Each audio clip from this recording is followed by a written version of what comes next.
Audio Jungle.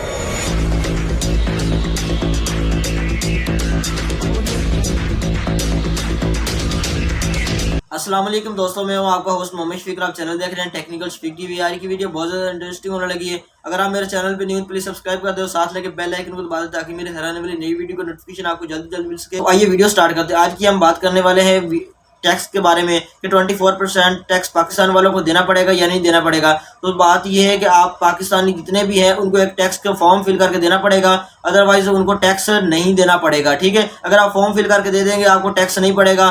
तो उम्मीद करता हूँ ये छोटी सी वीडियो आपको बहुत ज़्यादा अच्छी लगे मेरे चैनल को लाइक करें, सब्सक्राइब करें। मिलते हैं नेक्स्ट वीडियो में, तब तक के लिए अल्लाह हाफिज़।